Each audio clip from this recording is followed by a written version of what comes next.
هاوێنەرانی بەرنامەی بەدەداچوون سڵاوتان لەبێت لە کەرکووکی کوردستانەوە لەگەڵتانین لە دوای ڕووداوەکانی 16 ئۆکتۆبەر بارودۆخی ناهەمواری کەرکووک و ناوچە جێناوکەکان وای کردووە جیاوازی لە دیموگرافیای ئەو ناوچانەدا دروست ببێت. هەر ئەمەش وای کرد حیزبە سیاسەکانی هەرێمی کوردستان بڕیار بدەن لەژێر ناوی لیستی هاوپەیمانی نیشتیمانی بەشداری لە هەڵبژاردننی ئەنجومەنی پارێزەکانی عێراقدا بکەن. لەم بەرنامەیەدا بەدەداچوون دەکەین بۆ ڕەوشی کەرکووک و چۆنەتی ئاساییکردنەوەی ئایا چی بکرێت بۆ ئەوەی جارێکی دیکە مادەی 140 چالاک بکرێتەوە و هەوڵی جێبەجێکردنی بدرێت. حیزبەکانی هەرێمی کوردستان چی دەکەن بۆ ئەوەی جارێکی دیکە پێگەی کورد لەم شارەدا بەهێز بێتەوە و پارێزگارێکی کورد دەسەڵات بگرێتە دەست. ئەمانە چەند بابەتێکی دیکە تایبەت بە دۆخی ناوچە جێنەوەکانی هەرێمی کوردستان و کەرکووک دەخەینە چوارچێوەی بەرنامەی بەدەداچوونەوە. لەگەڵماندا ببێنەوە تا کۆتایی وەڵام بۆ ئێوە وەردەگرینەوە.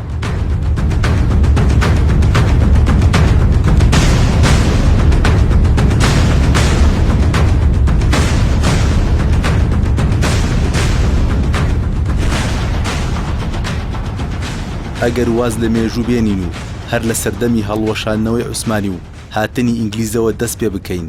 لە ساڵی 1921 بەدواوە لە عێراقدا هەوڵێکی بەردەوام بەڕێوە چووە بۆ بە عەرەبکردنی ئەوانی تیکە لە سەرەتای سیەکان و لە سەردەستی یاسین هاشم تعریبی خاک و خەڵکی ئەویجە و دانیشتوانی نزیک زنجیرەی حەمرین دەستی پێکرد. پێشتر و دوای ماوەیەکیش لە سەردەستی کۆمپانیای نەوت هەوڵی تعریبی ناوچە نەوتەکان دراوە. هەروەک سیستەمی پەروەردە و سیستەمی سەربازی لە عێراقدا زۆر بەوردی کاریان لەسەر بە عەرەبکردنی ئەوانی دیکە کردووە. لە دوای ڕوخانی ڕژێمی پاشایەتی عەرەباندن چۆتە قۆناغێکی دیکەوە.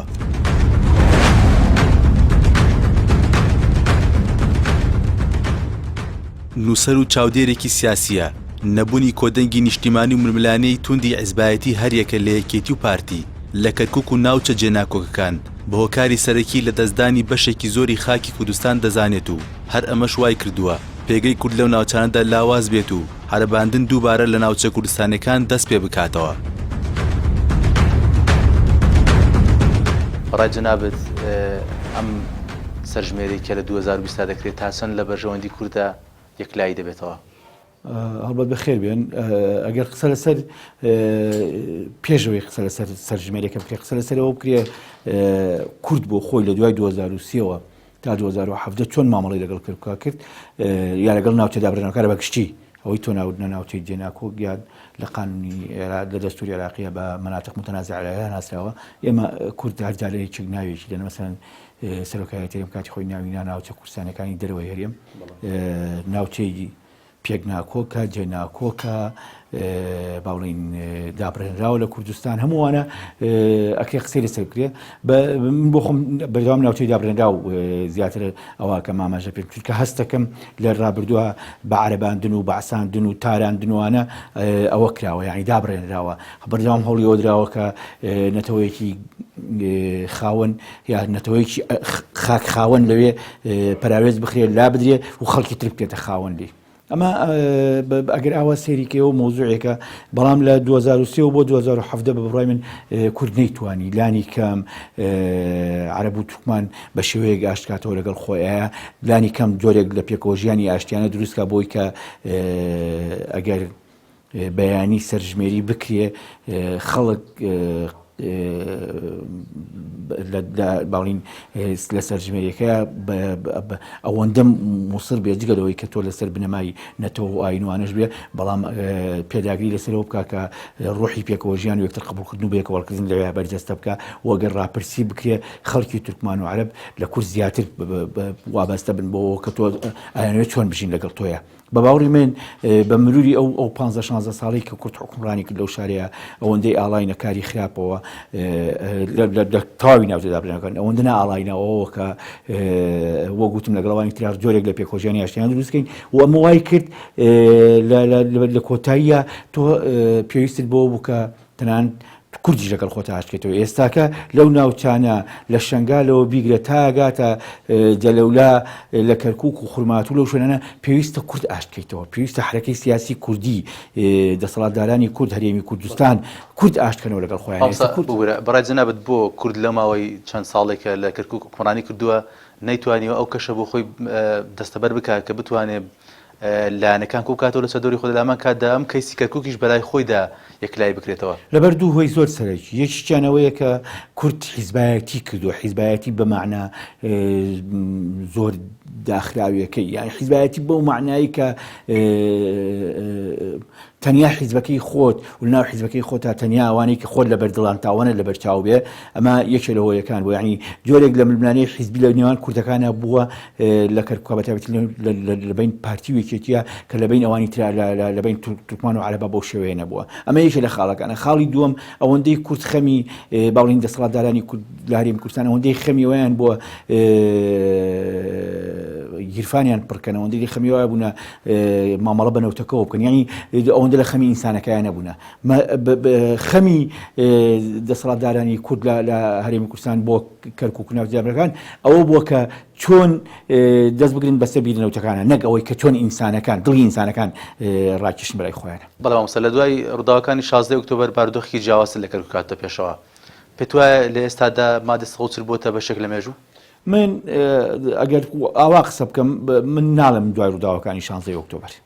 من ئەڵێم لە دوای بڕیاری ڕیفراندۆم لە دوای بڕیاری بێبەرنامەیان بەبێ باڵین دیراسەکراوی ڕیفراندۆم من بەڕاستی یەکێکم لەسەر بەخۆی خوازەکان و قەنەعەتم وایە هیچ ئینسانێکی کورد نییە حەزی بەوە نەبێ ئاڵا و تاج و تەخت و بەختیە بێ بەجاشەکانیشەوە بە کۆنە بەعسی و بە میتەکان و بە ساواکەکان و بە نازانم کێوکێشەوە هەموو ئەوانەی لە ڕابردووشەوە لە ئێستشا ئینسانی کورد تەنان مستەشارەکانی سەردەمی بەعسیش خەونی ئەویان هەبوو دەوڵەتێکی کوردیە بێ دەوڵەتی کوردستانیە بێوانە ئەمە فەرقیە لەگەڵەوەیە کە تۆ ڕیفراندۆمێک بکەی نازانی بۆی کەی نازانی ئێمە پێش ڕیفراندۆم هەموو هاوارمان کردمان ئەم ئاکامەکەی زۆر خراپە بوو لە تەلەڤیزیۆنەکەیەوە بەرنامەم کردو لە شوێنی تر کردومە کۆڕم کردووە خەڵکی تریژم بەناکات من باسی خۆم بکەم و زۆر کەسی تری کەس لە دنیای خەڵک گوێ لەوە ناگرێت کە قساکەن گوێ لە دەستەبژێری ڕۆشنبیرەگرێ گوێ لە ڕۆژنامەنووس دەگرێ گوێ لە گروپە تیاجیەکانی کۆمەڵگەی کۆمەڵگەی خۆیەگرێ گوێ لەمان ناگرێ بۆی کە وەکو ڕاپرسیە یا وەکو دیدگای ئەوان وەریگرێ بۆی مامەڵە بکات چی بکات چۆن بکە مەسەڵەن ئێستا کە ئێمە هەمومان بڵین کاکە پشتکردنە بەغا و ڕووکردنە ئەنقەرە خراپە کە شعب لە خوارە وایوت کە بازار وایوت کە دوکان وایوت کە هاوڵاتی وایوت مانای وایە ئەمە ڕاپرسی گشتیە ئەمە پێڵێن ڕای گشتی ڕای گشتی لەگەڵەوە ڕای گشتی لەگەڵ ڕیفراندۆمان نەبوو لە خوارەوە لەو ناوچانە بە پێچەوانی هەرێمی کوردستانەوە لە هەرێمی کوردستان لە هەولێر و سلێمانی و دهۆک جۆرێک لە ئامادەسازی بۆ کرابوو جۆرێک لە کەرنەڤاڵی بۆ کرابوو لە 25 مانگ ڕیفراندۆمەکەین و لە 26 مانگەتین لە مەجلیسی ئەمن وتارە دەین و لە 27 مانگ ئاڵای کوردستانە لەکەین و تاج و تەخت و بەختمانەوێ ئەمە کەرنەڤاڵێکی دروست کردبوو خەڵک نییە پاسەپۆرتی دران خەڵک حاکم لە ئەوروپا هاتەوە توی لە باشاغ دانیشت بڕیاری هینێدا خەڵک هەڵەپەڕی و هەڵبینێ کرد ئەم حاڵەتە ئەم دۆخە بەڕاستی بە باوەڕی من لە ناوچە دابڕێنراوەکان نەبوو ناوچە دابڕێنەکان ڕاستە بارزانی و خەڵکی تریژ هاتنە و ناوچانە کاریان لەسەرەوە کرد کە با بڵین دڵی خەڵک ڕاکێشن بۆی کە ڕیفراندۆمەکرێ و وەرهەمیە بێ و وا بێ بەڵام لە ئەسڵا ڕایگشتی لە ناوچانە لەگەڵ ڕیفراندۆمان نەبوو بۆیە بە باوەڕی من کە قسە لەسەر دوای 16 ئۆکتۆبەرەکەی دەبێت قسە لەسەر لە پێش 16 ئۆکتۆبەر پێش 16 ئۆکتۆبەر ئێمە زەمینەیەک ڕەخسا کە نەکەر چاوی دنیامان لە خۆمان زەق کردەوە پشتی دنیا پشتی لێکردین ناو خۆشمانە هەیەجانێک دروست بوو کێشەیەک دروست بوو ترس و نیگەرانی و ئەوەیەک دروست بوو ینی ئێمە بەرەو کوێ ڕۆین کەشتێکە بەرەو کوێ بین چه کاپنی کەشتێکەیە ئەمامانەوەی چی بکەین ئایا دروستکردنی دەوڵەت و فۆرم بەم عینادی و تەعنود و چاو قسوورەوەکردن و ڕاکێشانی خەڵک بۆ ناو پرۆسەی دەنگدان وانە ئەگەر ئەمە نەبێت هەر کەسی ئەمەنەکە خاینە و خۆفرۆشە و لە دنیا کە ڕاپرسی شەکرێ کە ڕیفراندۆمی شەکرێ کەس خاین نییە هەرە هاوزەمان لەگەڵەوە ئێمەیە لە کەتەلۆنیا ڕیفراندۆم کرا کەس خاین نەبوو لە کەتەلۆنیا ئەوەی کە دەنگیشی نەدا بە سەربەخۆی کەتەلۆنیا ئەوەی کە بەشداریشی نەکرد لە ماڵۆدانیشت ینی هەم ئەوانەی داچێڵیان کرد بایکۆتیان کرد هەم ئەوانەی کە بەنەخێر دەنگیاندا هەم ئەوانەی کە بڵێ هیچیان خاین نەبوون ئەمە ڕائە بەڵام مەترسیەکان لایەکی بۆ یەکە فەرقیەیە بۆیە باوەڕی من کە قسە لەسەر ئەوواکەین دەبێ دەقیقتر بین من بڕوام وایە ئێمە خوێندنەوەی وتمان بۆ 25 بۆ ڕیفراندۆم نەکرد بوو نامەکەی تیلەرسن وامان پێڵێ دنیا وامان پێڵێ و هەڕەشە و گوڕەشەکانی ئێران و عێراق و تورکیاش وامان پێڵێ لێب ناشارمەوە خۆشمان ئێمە ئامادەیەوە نەکرد باواقعی بین دەسەڵاتداری هەرێمی کوردستان وەزیری ناوخۆ کەریم سنجاری پێشتر لەگەڵ بڵین بە وەکالەت وەزیری پێشمەرگەشت بوو لەگەڵ حکوومەتی عێراقی اتفاقیان لەسەرەوە کرد بوو کە داعش لەمالە وڵاتانە بکشێنەوە یعنی ئەگەر ریفراندۆم ئەگەر حاڵەتی 16 ئۆکتۆبەریش نەبووایە ئەو هێزانە بە شێوازی تێکشێنرانەوە هەرواش بوو یعنی بامان هین نەکەین بڵێن وەڵام مەختە خوێن خەڵک کەس خاین نەبوو لەو یاریە کەس خاین نەبوو من ئەمە دیفاانیە لە کەس من بڵام وانە من ئەگەر بڵم کەس خاین نەبووە ئەمەدا کۆچی بێ لە دوو سەرکردەی یەکێتی ئەفلانی ئەفیسار نە کەس خاین نەبووە هەڵە ڕوویداوە هەڵە ڕوویداوە بە یەکەوە بوون نەبووە پارتی یەکێتی لە 2023 تا 2017 بەیەکەوە نەبوون یەک ڕۆژ لە کەرکووک هەر بەیەکەوە نەبوونە با واقعی بین لە لیستی برایەتی کەرکووک کە بە یەک لیزا بەزیون پارتیەکان زیابوون یەکێتەکان زیابوونە پارتیەکانی ویستیان ئەوانی تر بکردن بۆ خۆیان یەکێتەکان ویستیان ئەوانی تر بۆ خۆیان حتا لە دوای هەندێک لە دەنگەکانی ناو لیستی برایەتی حیزبەکانی تر دابەش بوون بەسەر پارتی یەکێتیە ئەمە یەک دوو لە ئیتفاقیەکەیشە پارتی کەنوێنەتی حکوومەتی کردو ئیتفاقی کردو بکشنەوە سێ ریفراندۆم هیچ پرسێک بە حکوومەتی عێراقی نەکرا حکوومەتی عێراقی کاکە تۆ ریفراندۆمەکە دەبێت عەرەبت بۆ ئامادەکرد بێت تورکمان بۆ ئامادەکرد بێت دەبێت پرس بە حکوومەتی عێراقی بکەیت دەبێت بڵێ من ئەماکەم و بەڕاستی نەیشترسی خۆ من تەمەنامە کرد دوای 25 مانگ کە ناوچە دابڕێنەوەکانشمان لە دەستوکەنزیکی لە ستاتیۆنی خاکی کوردستان بوو تەمەنامە کرد سەرۆکی هەرێم و حکوومەتی هەرێمی کوردستان و لیژنەی باڵای ریفراندۆم و شتانی کە هەبوون بڕیاری نیاییان دابێن تەوێ لەم فۆرمایە دەوڵەت دروستەکەن چیشە بێ ئێنەیان کرد ئەمە ئاسایەتیان شەن نەبوو لەبەرەوە ئەوەی لە دوای 16 ئۆکتۆبەر ڕوویداوە لە دوای 25 ڕوویداوە هەمووی بەرهەمی نەتیجەی جگە لە دەسەڵاتدارەتی خراپی لە 2003 بۆ 2017 یەکێتی و پارتیە بەشی زۆریشی پەیوەندی بە ریفراندۆمەوە بوو پەیوەندی بۆ تۆ بەبێ پرسی تورکمان و عەرەب حتا ئەگەر خەڵکی کەرکووک هەموو کوردەکانیش دەنگیان دایە بە بەڵێ مادام تورکمان و عەرەب لەگەڵانە بۆ تۆ هیچ ناکەی خەڵکی هەموو ناوتەدابرەکان کە تۆ چونکە ناوتەدابرەکانی یەک ڕاستە وەک خاکی کوردستانە بەڵام وەک خەڵک یەک خەڵکیتیانی یەک نەتەوەیتیانی یەک دیدگایتیانی یەک ئاینیتیانیە بۆیە من بۆی تەواویکەم بۆ لە 16 ئۆکتۆبەرە لە 16 ئۆکتۆبەر بەدواوە ئەوەی کە ڕوویدا کە نەتیجەکەی بابڕین دوای 25 دەستی پێ کرد ئەوەی کە ڕوویدا دەرەنجامی ئەو واقعەیە دەرەنجامی ئەو دەرهاویشتەی ئەو پێکەوە نەبوونی یەکیت پارتی بەڵێ لە ئێستادا جەنابەت شارەزای و ئەگەداریت لیستێکی تازە بە ناوی لیستی هاوپەیمانیشتمانی پێکهاتووە پێت وایە ئەمە لێکە بۆی جارێک کە کورد لە کەرکووک خۆی ڕێکخاتەوە من بۆ خۆم بڕوام وایە کورد نازانم چۆن هێنی بکەم یعنی بڕۆم وایە کورد بەیەکەوە بن لە کەرکووکە نەگەر بەیەکەوە بن هەوڵ بەنە و لیستەی کەوانەیەکەن تەنانەت ئەگەر تورکمان و عەرەبی شتیانەوێ وەک کەسایەتی بەڵام هەوڵ بن سەرنجی تورکمان و عەرەب بەلای خۆیانە ڕاکێشن کە ئەگەر کورد حکومڕانی و شارە بکە ئەنجومەنەکەی بەدەستەوە بێ پارێزگار بەدەستەوە بێ ئەکرێیشی باشتر بکە ئەکریشی باشتر بکرێت چون هەرچەنە ئێمە بەداخەوە ئێمە کێشەمان ینی لە کارکتەران نییە پارێزگارەکانی کەرکووکی 2023 تا 2017 ینی کاک عەبدوڕەحمان مستەفاش و دکتۆر نەزمەندی کەریمیش کێشەی کەوتۆیان نەبووە ینی بە هەوڵیان داوە ئەوەی لە توانیان بۆ پارێزگار بیکەن بەڵام کێشاوە بۆ یەکێتی و پارتی بەردەوام کێشەی گەوری بۆ دروستکردن کە عەبدوڕەحمان بەردەوام کێشەی بۆ دروستەکە من بڕوام وایە یەک کوردەمی بەیەکەوە بێ لە لیستێکە ناوێنێتی ناوینانێتی بەڵام دەبێ بەرژەوەندیەکانی هێزە سیاسیەکان بەرژەوەندیەکانی خەڵکی کەرکووکیش بە پێگاتەکانەوە بە هەوڵ بدرێت بۆ گوتم خەڵکی توکمان و عەرەبیش دەنگ بدە بۆ لیستە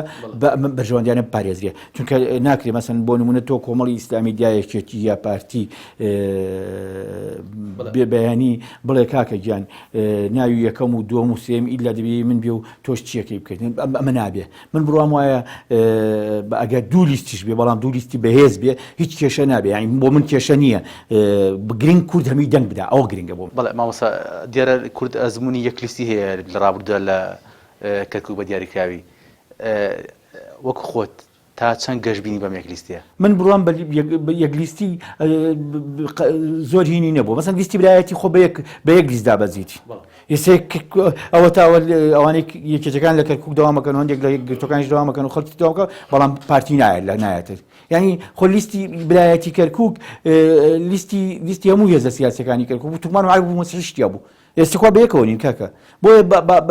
گرنگ لە یەکلیستیەوەیە تۆ پرۆژەت چییە، بەرنامەت چییە، توێت چی بکەیت، توێت چی بە خەڵک بڵێیت، چی بۆ خەڵک بکەیت، وتەوێت تا چەند بە یەکەوە بی. ئەم 4 ساڵە بڕیارە ئەم 4 ساڵی کە هەڵبژار نەکرێ بە یەکەوە بن لەو یەکلیستیە. ئەمە من باوەڕەکەم زۆر زەحمەتە بێت، چونکە تێگەیشت ئایدیای حیزبیانە، تێگەیشتنی حیزبیانە، ململانی حیزبیانە زۆر جار ئەو یەکلیستی هەڵەوەشێنێتەوە. تەجروبەش زۆرە لەو بارەوە. حتا لە 2014 ئەو 2005 ئەوەی باڵین لیستی برایەتی، بەڵام 2014 هەوڵ و تەقە لە یەکداکە یەکلیستیوانە بێ لە مەرحەلەی نهاییە جارێک لەسەر کەسەکە. ئێستا و دکتۆر نەجمەندی کەریمی سەرای پارتیە ئەو کاتە لەسەر پارتیەوەی نابێت ئیلا ویتیابێ، نابێت سەرۆکی لیست بێ. جارێک لەسەر کەسەکە ناڕێک بوون و جارێکی لەسەر ناوی لیستەکە و جارێک یعنی هەر جارە بیانوێکیان دەجێ بۆی هەڵوەشێت هەڵی شوڕایەوە. بەڵام مامۆستا ئەگەر کۆم پرسیاری کۆتایی ئایا مادەی 140 بووە بەشێک لە مێژوو؟ نا من بڕوا ناکەم بەشێک لە مێژوو. مادەی 140 مادەیەکی دەستوریە. دەستوری عێراق 12 ملیۆن کەس خەڵک دەنگی پێداوە. وەم دەستورە تا ئەو کاتەی کە بڕای گشتی عێراقی یا لە پەرلەمانە زۆرینەی پەرلەمان دوو لەسەر سێ یا زیاتر نازانم چەندەکە داوای تعدیلی بکە، داوای یان لانی کەم هۆکارێک بێتە پێشەوە کە دەستور دەستکاری بکرێ. ئەجینا مادەی 140 مادەیەکی دەستوریە و کە مادەی دەستوریشە ڕاستە عەرەبەکان زۆر پەراوێزیانە خستن جار کەدا هەموو دەستوری عێراقی دابەزێن لە مادەی 130 نابوون لە 139 دایانە خستوانە. بەڵام مادەکە مادەیەکی دەستوریە و یەکێکە لە دەرچەکان. من بۆ خۆم کاتی خۆی لەسەر مادەی 130 بەهەڕەشەم زانیوە بۆ سەر هەرێمی کوردستان بۆ سەر کورد، بەڵام ئێستا قەناعەتم وایە یەکێکە لە دەرچەکان بۆ دەرباز بوون، بۆیە نامادەی کۆتایی نەهاتووە. ئەوانەی کایان ڕێن کۆتایی هاتووە. ئەگەر کورد پێێتی خۆشخەیاڵیەکی سەیری هەبوو کەوتێتی کۆتایی، ئەگەر عەرەب و تورکمانیش بڵێن ئەوە بەعکسی ئەو دیدگا گشتیەوەیە کە ڕای گشتی کاتی خۆی گوتم لە 2005 نزیکەی 12 ملیۆن کەس دەنگی بەو دەستورە داوە.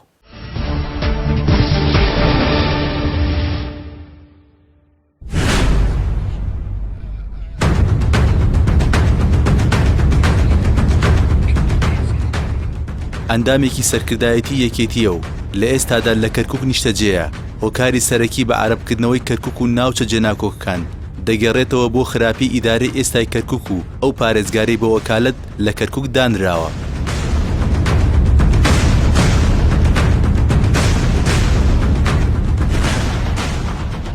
دەمانە سەرتا بەوە دەست پێ بکەین پێگەی کورد لە ئێستادا لە کەرکووک چۆنە؟ بەتەکید پێگەی کورد لە ڕووی ئیداریەوە و لە ڕووی عسکەری و لە ڕووی ئەمنیەوە دەرەنجام لە ڕووی سیاسیشەوە بە پێی ئەو وەزعانیە کە حەقیقەتی کورد دیاری بکە لە شاری کەرکووک، لەبەرەوەی کورد بە لە سەرەتای با بڵێن لە تاریخە هەر کورد زۆری نەبووە لە شاری کەرکووک و تەنانەت لەو قۆناغانەی کە هەتا ناوەڕاستی هەفتاکانیش کە بە چڕی تعریب دەستی پێکردووە و قەزا و ناحەکان لە کەرکووک دابڕێنراون. کەرکووک کورد هەرە زۆری کەرکووک بووە. لە ئێستادا لەبەر ئەوەی سەرژمێریەک نەکراوە ناتوانین بڵێن چێ زۆرینەی، ئەگەرچی من خۆم پێم وایە تا ئێستاش کورد هەر زۆرینەی شاری کەرکووک پێکەهێنێ، بەڵام پێگەی سیاسی و ئیداری و عسکەری و ئەمنی کەرکووک کورد لە شاری کەرکووکدا وەکو جاران نەخێر وەکو جاران نییە، گۆڕانکاری بەسەر هاتووە. وەسراعێک و ململانەیەکی گەورەشەیە لە نێوان هێزە کوردستانیەکان و هێزە ناکوردستانیەکان یا عەرەبی تورکمانی و بەتایبەتی لە بینی دووکەواندا هێزە تونڕەوەکانی عەرەب و تورکمان هەوڵی بە عەرەبکردنی کەرکووکەدەن و هەوڵەکانیشیان بە بەرنامە داناوە. بۆیە لەوەدان لە هەوڵی ئەوەدان پێگەی کورد لە شاری کەرکووک بچووک بکەنەوە و هەژمونی خۆیان فەرز بکەن بەسەر شاری کەرکووکدا. بەڵام مەترسی هەیە لە سەرژمێری داهاتوودا یاخود لە هەڵبژاردننی داهاتوودا کەرکووک لە دەستکوت دەربچێ؟ من پێشتریش لێدوانم دابوو سەبارەت بەم بابەتە. یەکێکە لە ئەو پرۆسانەی کە مەترسی دارە ئەگەر بەم واقعی ئێستاکە ئەنجام بدرێت لە کەرکووک مەسەلەی سەرژمێریە و کورد ئەبێ خۆی بۆ ئامادە بکە، یا ئەوە تا سەرژمێری ئەگەر واقعەکە وەکو ئێستا بوو کورد ئەبێ نەهێڵێ سەرژمێری لە کەرکووک ئەنجام بدرێ لەبەر ئەوەی گۆڕانکاریەکی گەورەی و دیموگرافی شاری کەرکووک کراوە لە دوای ساڵی 2005ەوە ڕاستە لە ئەم ماوەیەی ڕابردوودا پرۆسەی بە عەرەبکردن زۆر بە بەرنامەتر و بە پەلەتر ئەنجامی ئەدەن بەڵام لە دوای ساڵی 2005ەوە و 2006 و 7 و دوای هاتنی داعش زۆربەی ئاوارە عەرەبەکانی دیالە و ئەمبار و تکریت و لە بەغداشەوە هەموو هاتوونەتە کەرکووک و ئەمە تەسیری کردۆتە سەر ئەوەی عەرەبی ئەم محافەزانە ئێستاکە لە شاری کەرکووک بێواگەر بێت و پرۆسی سەرژمێری ئەنجام بدرێ ئەمانە وەکو کەرکووکی ناونووسەکرێن و بەنەتیجا ژمارەی عەرەب ئەگەر بەرەو هەڵکشانە ڕوا و لە بەرامبەردا کورد و تورکمان و مەسیحی لەم شارە زەرمەندە بن و ئەمە حەجمی حەقیقی دانیشتوانی شاری کەرکووک نیشان نادا بۆیە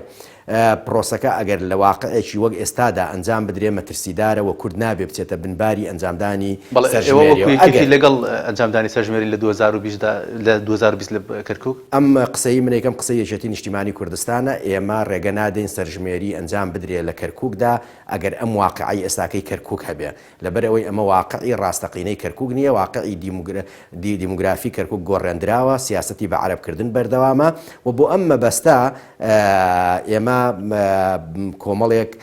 بنەمای یاسایی و دەستوری هەیە کە پاڵپشتی قسەکانی ئێمەوە ئەتیمادەکەینە سەری مادەی 140 جێبەجێ نەکراوە ئەبێ واقعی کەرکووک لە ڕووی تەنانەت جێبەجێکردنی مادەی 140 ئاسایی بکرێتەوە و وێڕای ئەوەی لەوەی کە ڕووشی داوە لە دوای ساڵی 2007ەوە هێنانی عەرەب و سەپاندنی هەژمونی عەسکەری بەسەر شاری کەرکووکدا ئەمەش ئەبێ لا بچێ و وەزعەکەی کەرکووک بگەڕێتەوە بە واقعی حاڵی خۆی ئەو جار سەرژمێری ئەنجام بدرێەوە ئەگەر هاتوو سەرژمێری ئەنجام درا ئەبێ بۆ شێوەیە بێ کە واقعی ڕاستەقینەی شاری کەرکووک نیشان بدا کۆمەڵێک چارەسەر هەیە حکوومەتی هەرێمی کوردستانیش لەگەڵ وەزارەتی پلاندانان و وەزارەتی حکوومەتی ئیتیحادی وەزارەتەکانی حکوومەتی ئیتیحادیدا لە گفتوگۆیان و ئەم مەترسیانە بە ڕاشکاوانە و بە ڕسمی بە حکوومەتی ئیتیحادی ڕاگەیەندراوە کە ڕێگە ناکرێ سەرژمێری نەک تەنها لە کەرکووک لە هەموو ناوچە جێناکۆکەکان ئەنجام بدرێ بەم هەوڵدان بۆ فەڕزکردنی ئەم واقعی کە ئێستاکە هەیە و بیشەرعێنن و بە قانونی بکەن و شەرعێتی پێ بدەن ئەمە مەترسیەکی گەورەیە کورد و یەشەتی نیشتیمانی کوردستان و ئەوەندێ من ئاگادار بم تێکڕای هێزە کوردستانیەکان دژی ئەوەن بەم شێوەی ئێستاکە سەرژمێری لە کەرکووک ئەنجام بدرێت. بەڵێ کاک خالید لاوازی بەشێک لە حیزبە سیاسیەکان لەناو کەرکووکدا لە هەمان کەدا بەشێکیشیان نەمانیان لە دوای 16 ئۆکتۆبەرەوە لە ناو کەرکووکدا تا چەند زمینەی ساز کردووە بۆ ئەوەی جارێک کە پرۆسەی بە عەرەبکردن لەو شارە ڕووداوە. من بە ڕاشکاوانە لێرەوە ئەڵێم لە 1975 سیاسەتی بە عەرەبکردنی کەرکووک لەلایەن ئیداری کەرکووک و ئەو پارێزگایی کە بە وەکالەت سەپێنراوە بەسەر کەرکووکە ئەنجام بدرێ یا هەندێکی خۆی ڕاستەوخۆ بڕیاری بە عەرەبکردنی کەرکووک دەرەکا وەک ئەوەی زەوی کشت و کاڵەکان گۆڕینی بەڕێوەبەرە ئیداریەکان نەقڵکردنی پتاقەی تەموینی هێنانی عەرەبی خێزانەکانی داعش لە کەمپەکانی شارەکانی ترەوە بۆ کەرکووک هێنانی عەرەب لە دەرەوەی لە پارێزگا عەرەبیەکانی تر و لە ناوەوەی حەویجەش بۆ ناو مرکزی شاری کەرکووک و ئەتراف نەکردن بە مادەی 140 و بە مادەکان کە لە بەرژەوەندی کورد و بنەماکانی پێکەوەژیان لە کەرکووک بەرزەستاکە ئەمانە هەمووی ئەو ئەنجامی ئەدا یا ڕاستەوخۆ خۆی ئەنجامی ئەدا یا لە ژێر ڕاستپاردەی ئەمە کە ئیحالەی بەغدا ئەکرێ و ڕەوانەی بەغدا ئەکا و داوا لە بەغدا ئەکا بۆ ئەوی بەغدا پرۆسەی بە عەرەبکردن لە کەرکووک ئەنجام بدا بۆیە ئەمە من لە چەند جێیەکی تریش وتومەنا عەرەب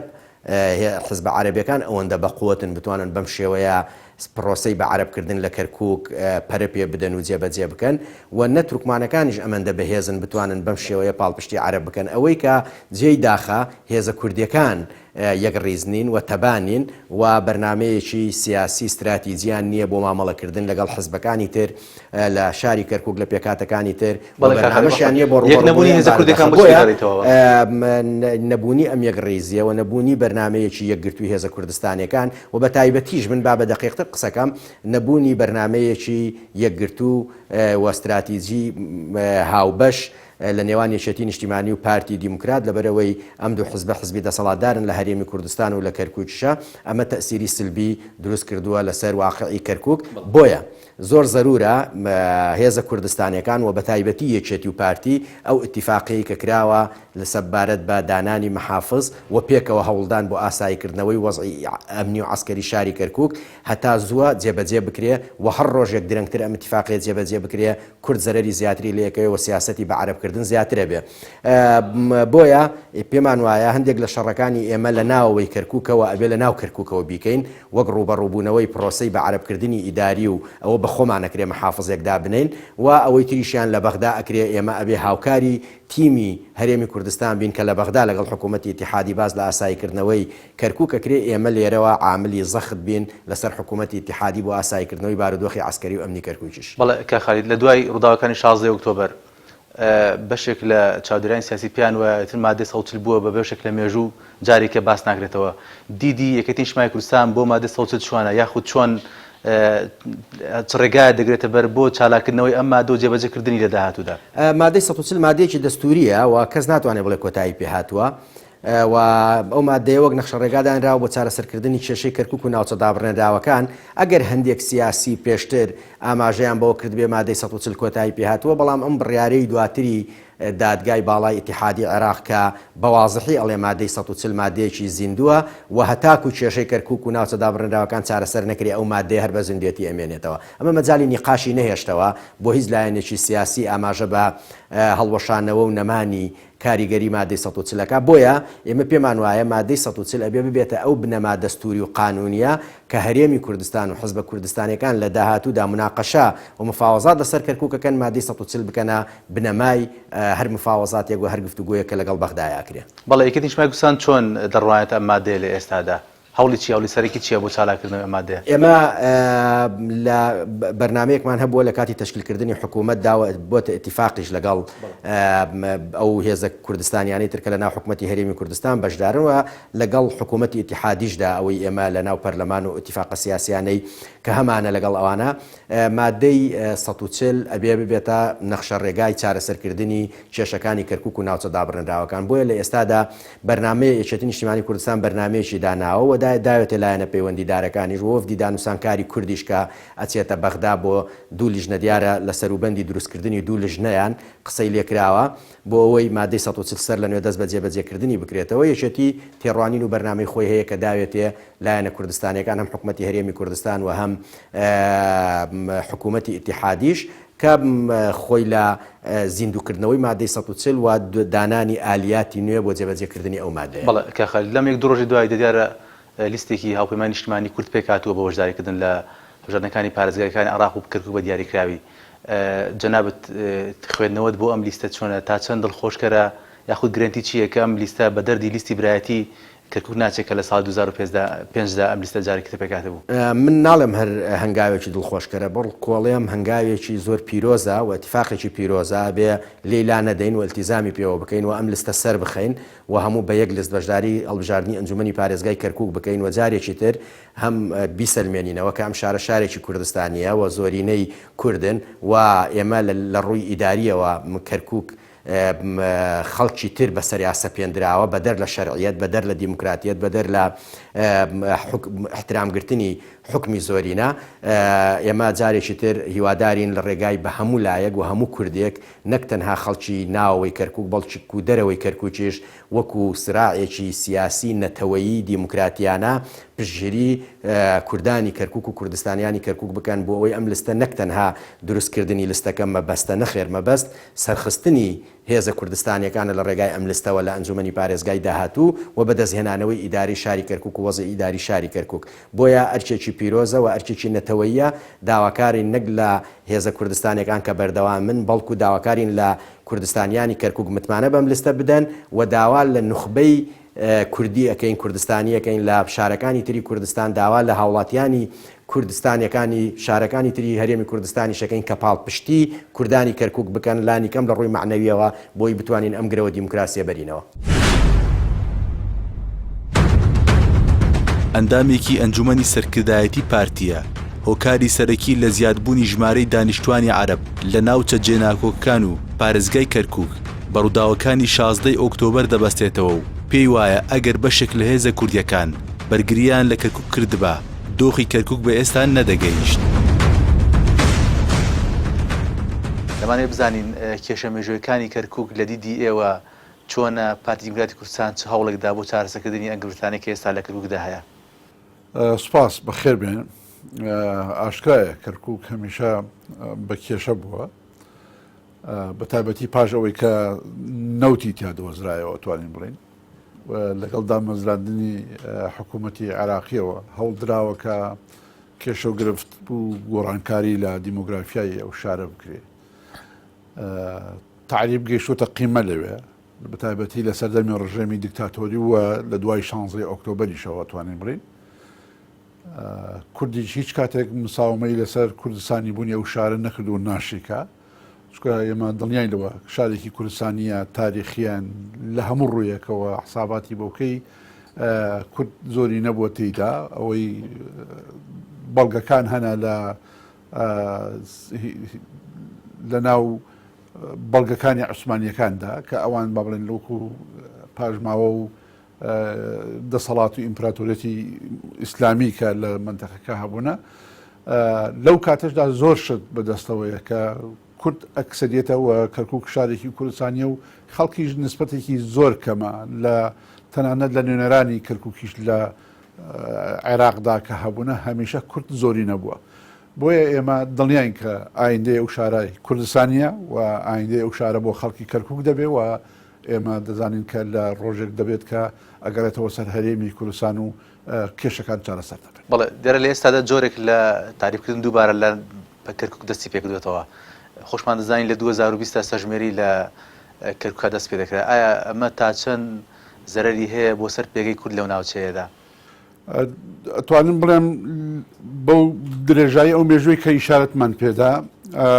تعریب و دەستی پێکردووە کورد ئاوارە کراوە یا خەڵکی نراوەتە جێگەکەی بەقەدەر ئەو ماوەی 16 ئۆکتۆبەر تا بە ئەمڕۆ نییە چکە بەنامەڕێژەیەکی جددی بۆ کراوە بۆ ئەوەی کەوە نسبەتی کورد بە یەکجاری دابەزێن و نسبەتی عەرەبیش تێدا زیاد بکەن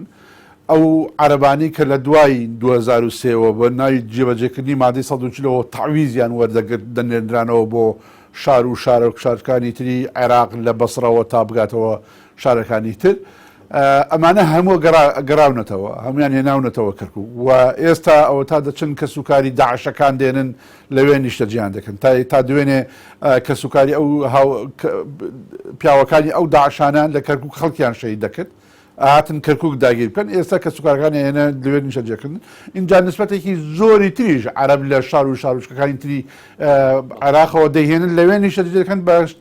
ئاسانکاریەکی زۆر باش بۆیان دەکەن لە ڕووی دەرهێنانی جنسیە و لە ڕووی دەرهێنانی نفوس و لە ڕووی دەرهێنانی کاتی خۆراک و فۆرمی خۆراک و ئەمانە وای لێ دەکەن کە سبەینی وەکو کەرکووکێک دەکەوێت و توانن دەنگ بدە بەڵێ غایبی پارتی دیموکراتی کوردستان وەکو هێزی کاریگەر لە هەرێمی کوردستاندا وای نەکردو ئەم فەراغە دروست بێت بۆ ئەوەی جارێکی کە تعریبکردن ڕووداتەوە لەم شوێنە ئێمە دەڵێن پارتی لە هەر شوێنێ بێ لەوێ یاسا هەیە پارتی لە هەر شوێنێ بێ عەدالەتی تێدایە پارتی لە هەر شوێنێ بێ زوڵم لە هیچ کەسێک ناکرێت لە کەرکووکیش ئێمە لە کەرکووکیش بووین دەسەڵاتێکی بەو شێوەمان نەبووە ڕاستە کورد لەوێ زۆری نەبووە و دەسەڵاتی هەبووە بەڵام دەسەڵاتێکی لەو شێوەشمان نەبوو بەڵام پێشمەگە هەبوو لە بەنتەقەکە هیچ زوڵمێکی لە عەرەب نەدەکرد لە تورکمان نەدەکرد لە پێگاتەکانی هیچیکیان نەدەکرد و هیچ کاتێکیش هەوڵمان نەداوەکو ئەوان دیموگرافیای ئەو شارە تێک بدەین ئەمان گینە ئەمان توانی خۆ خەڵکیی زۆر لە هەولێر و لە هەولێر لە سلێمانی و لە شار و شارچکەکان بەرین لەو نەشارە نیشتەجێ بکەین بەڵام ئێمە هەوڵمان داوە کە دەستور جێبەجێ بکەین دەستوری عێراقی جەنابی سەرۆک بەرزانی لە دوای 2003ەوە زۆرترین کاتی لە بەغدا بڕێ دەکرد بۆ ئەوەی کەوا دەستورێک لە عێراقدا دامەزدێ و دوایی کە دەستور کەوتە ناو ڕاپرسیەوە زۆرینەی خەڵک دەنگی لە 1970 زیاتر خەڵکی عێراق دەنگی بە دەستوردا ئەو دەستورە کە بۆتە بناغا بەوەی کە حکوومەتی عێراقی لەسەر بڕێوە بڕات ئێمە لەگەڵ جێبەجێکردنی خاڵ بە خاڵی بەندەکانی ئەو دەستورین و لەگەڵ ئەوەدانین جیاوازی بکەێت لەناو نێوان بەندەکاندا مادەی 140 ئەگەر جێبەجێ بکرایە زۆر کێشەی کەرکووک چارەسەر دەکات نەگەر کەرکووک هەموو شار و شارۆچکەکانی کە و عێراقی زیاتر ئارامتر دەبوو زیاتر چقامگیر دەبوو زیاتر بەرەو پێشەوە دەڕۆشت و کێشەکانیش کۆتایی لە دیدی پارتی دیموکراتی کوردستان مادە 140 لە دوای ڕووداوەکانی 16 ئۆکتۆبەر کۆتایی پێ هاتووە نەخێر تا ئێستانا تاوەکو بارودۆخی کەرکووک ئاسایی نەکرێتەوە ئەو هێزانەی کە هاتوون لە کەرکووکدا خۆیان دەسەپێنن تا ئەو هێزانن نەڕۆنە دەرەوە تاوەکو ئەوەی کەوا ئەو خەڵکە هێنراوە بە تعریبێ ناونە تا ناو ئەو شار و نەشتەجێکراون و ئێش و ئازاری خەڵکی کەرکوب کە ئێوە لە خەڵکی لە کەرکوبن و ئێمەش لە کەرکوب بین ڕۆژی 16 ئۆکتۆبەر بینیمان چی ئێش و ئازارێک بە خەڵکی کەرکوب دێنە تا ئەو ئێش و ئازارانە ساڕێژ نەبن کۆتاییان پێنێ کەرکوب ئاسایی نابێتەوە کەرکوب ئاسایی بێتەوە کێشەکان کۆتایی پێدێت ئەو هێزەی کە هاتووە خۆی بە داگیرکاری هاتووەتە کەرکووە بگەڕێتەوە شوێن خۆی ئەو پاسەوانی خەڵکی شارەکەش پۆلیسی مەحەلی و خەڵکی شارەکەش بتوانن پارێزگاری لە شارەکە بکەن کە پێشتریش کراوە پێشتریش کورد تورکمان عەرەب هەموو لە هێزەکانی ناو کەرکوک بوون و کەرکووکیان دەپاراست ئەو لە داعش هەموو شارەکانی تری عراقی کەوتنە ژێر دەستی ئەوانەی کە داعشی تێدا پەلاماری دەدان بە مووسڵەوە بە سڵاحەدینەوە بە ڕوومادیەوە بە زۆر شار و شارچکەیترەوە بەڵام کەرکوب پارێزگاریان کرد پارێزگاریان کرد لەوەی کەوا داعش ناتوانێت بە قەنەعەتی ئێمە ئەوە جوهودی کورد بووە کە زیاتر هەوڵی داوە برایەتی و پێکەوە ژیان بپارێزێ و بەهێزی بکە بۆ ئەوەی کەوا شاری کەرکوب زیانی پێ کاک دیاری لە دوای ڕووداوەکانی 16 ئۆکتۆبەر پارتی نیمکراتی کوردستان لە کەرکوک غایبی هەیە کەم تا زۆرش بەشێک لەلایەنە سیاسەکان گلەی ئەوە لە پارتی دەکەن وەکو هێزی یەکەم لە هەرێمی کوردستاندا پێویستە دەوری کاریگەری هەبێت لە ئاساییکردنەوەی دۆخی کەرکوکدا لە داهاتوودا پارتی بەچی پێگەیەک دەگەرێتەوە کەرکوک ئاساییکردنەوەی کەرکوک بە پارتی دەکرێت بە واقع بڵێن پارتی ڕاستە لەوێ وەکو غیاب وەکو مەقڕ لەوێ نین ئەگینا ئێمە لە کەرکووکین خڕێخستنی ئێمە خەڵکی ئێمە لە کەرکووکن وە ڕۆژانەش خەڵکی یەکتر دەبینن و ڕۆژانەش لەوێ ممکنە تەنزیم ئێمەش لە دوای 16 ئۆکتۆبەرەوە خەڵک زیاتر ڕووی لە پارتی بێ چونکە پارتی پارێزگاری لە کەرکوو کرد پارتی هەوڵیدا کە کەرکوو پارێزێ پارتی مقاومەی کرد و پارتی هەوڵی قبول داگیرکاری قبول نەبوو لە واقعدا بڵین وکوڵێ خۆراگری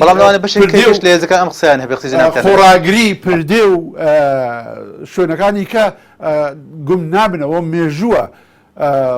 ئێمە ئەو ئامادە نەبووین کە کۆمەڵی کێشە هەیە دروست ببێت ئێمە دەستمان ڕانەکێشا بۆ ئەوەی خەڵک بێت شارەکەمان داگیر بکە ئەمە واقعە پارتی بە قوت بووە و پارتی بەڕقەنەعەتی ئێمە ڕۆژ بە ڕۆژ بەهێستریش دەبێت چکە کەرکووک ئێمە دەستی لێڵ ناگرین و بە شارێکی کوردستانی دەزانین هەمومان و بە کوردەوە بە عەرەبەوە بە تورکمانەوە و بە کلد و ئاشورەوە لەوێ بەم نزیکانە پارتی دەگەڕێتەوە بە کەرکووک هەر ڕۆژێک ئاسایی بکرێتەوە بارودۆخی کردو ئەو هێزانەی کە بە کەرکووک نامۆن بکشێنەوە ئێمە بۆ بەیانەکەی لەوێ دەبین بەقەڕاتی ئێمە شۆڵ کرێ و بتوانین ئێمەش بە ئازادی لەو شارەدا وەکو بارەگەکانی تر بارەگامان هەبێت و ئاڵای کوردستان هەڵکەین لەسەر بارەگای خۆمان و هیچ کێشەیەکمان نییە دەگەڕێنەوە بەڵێ دیارە لەم ڕۆژاندا لیستێکی هاوپەیمانی شمانی پێکەنراوە بۆ بەشداریکردن لە هەبژاردنە جۆنی پارێزەکانی عراق دیدی ئێوە چییە بسەبارەت بەم لیستە ئایا ئەمە تا چەند سەرکەوتو دەبێت میکانزمی جێبەجێکردنی ئەم لیستە گریاوەتە بەر ئەمە بەرنامەی پارتیە لە واقعدا بڵین ئەمە ڕێبازی بەرزانیە پارتی کە دامەزرا لە پێش دامەزرانی پارتی حزب و ڕێکخراوی کە هەبوون ناوچەیی بوون کە پارتی دامەزرا لە شنگاو و زاخۆ بۆ خانەقین و مەندەلی و بەدرەوجەسان یەک حزب بوو هەمووی خەڵکی کۆ کردەوە ئێمە هەمیشە لەگەڵ یەکدەنگی یەکریزی خەڵکداین و بۆ هەمیشەش پارتی لە پێناو یەکدەنگی و یەکریزی گەلی کووردا قوربانیشی دا و قوربان ئامادەشین قوربانی بدەین لە ئایندەشدا بۆیە کارێکی باشە هەنگاوێکی باشە کورد لە هەموو کاتێک ئێستا پێویستی بە یەکدەنگی و یەکریزیە بۆ ئەوەی کە لە کەرکووکدا بتوانین ئاسەواری 16 ئۆکتۆبەر بە دەنگدانی خەڵکی خۆمان بسڕینەوە بەڵێ جۆرێک لە چۆن دەڵێ ڕەشببینی لە بەشێک لە ڕۆژنامەنووسان و لە هەمان کادا چاودێرانی سیاسیش هەیە دەگوترێت ئێمە ئەزمونێکی تاڵمان هەیە لە کەرکووک لە پێکردنی لیستی هاوبەشدا بەنەم لیستی برایەتی لە ساڵی 2015 زەمانەتێکە یاخ گرنتێکەیە کە ئەم لیستە بەم دەردەناچێت زەمانەتەکە ئەوەیە ئەوەی کە دڵسۆز بێ بەو شارە ئەوەی خۆی بە کورد بزانێت دەبێ یەک لیست بێت ئەوە زەمانەتەکەی ئەگەر تۆ بتەوێ کورد شکستی بێنێ لە کەرکووک ئەگەر بتەوێ کورد کورسی نەبێ ئەگەر بتەوێ کەرکووک بدۆڕێنی ئەگەر کەرکووک جا بفرۆشیت بەڕاستی ئەوێ ئەو کاتە پەرد ببیت بەڵام ئەگە بتەوێ کەرکووک کوردستانی بێ کەرکووک بگەڕێتەوە ئاوارە بگەڕێتەوە داگیرکەران کەرکووک بەجێبێڵن ئەو کاتە کورد دەبێت یەکلیست بێ و دەبێت لە هەموو مێژووی کورد یەکدەنگی واڵ بخۆ نەبینی بێ بۆ ئەوەی کەوا ئێمە بتوانین بە دەنگدان بە شێوەیەکی ئازادانە و دیموکراسیانە بتوانین جوابی تعریب و هێنانی ئەو خەڵکە نامۆیە بدەینەوە کە دەیهێنە ناو کەرکووک. بەڵێ کاک دیاری ئێستا دیارە مەترسێکی گەورە لەسەر تێکچوونی دیموگرافی کەرکووک هەیە. بەڕای ئێوە یاخود خوێندنەوەی پارتی دیموکراتی کوردستان چارەسەری کۆتایی بۆ کێشەی کەرکووک چییە؟ چارەسەری کۆتایی بۆ کێشەی کەرکووک جێبەجێکردنی مادەی 140 بارودۆخ ئاسایی بکرێتەوە ئەو هێزانێک کە ئێستا هاتوون بچنە دەرەوە و کەرکووک لە کەرکووکدا سەرژمێری بکرێ و کەرکووکدا ڕاپرسیش بکرێت ئەو کاتە ئێمە لەگەڵ ئەوەداین مادەی 140 دەستوری عراقی چۆنی دیاری کردووە ئێمە لەگەڵ ئەوەداین ئەگەر ئەوەش نەکرێت هەر گۆڕانکاریەکی بەسەردا بێت ئێمە لای ئێمە قبول نییە و پەسەند قبولی ناکەین و بەرنگاریشی دەبینەوەی کە پێمان دەکرێت و هەر پێش ماوەیەک پێش ساڵانی ڕابردوو هەموو بینیمان خەڵکە شۆڤینیەکە و خەندەکەت خەڵکە تونڕەوەکە و ئەوەی کە چاوی بە ئازادی و بە کورد هەڵنایە لەسەر شاشەی تەلەڤیزیۆنەکانیانەوە دەیانگوت مادەی 140 مردووە کۆتایی پێاتوە بەڵام دادگای ئیتیحادی عراقی بڕیاریدا کە مادەی 140 مادەیەکی زیندووە و دەستوری عراق و دەبێت جێبەجێش بکرێت ئێمە لەگەڵ جێبەجێکردنی مادەی 140 و ئەگەر مادەی 140 جێبەجێکرا ڕاپرسیەکەشی تێداکرا کەرکووک چۆن قەراریدا خەڵکی کەرکووک ئێمە لەگەڵ ئەو قەراری.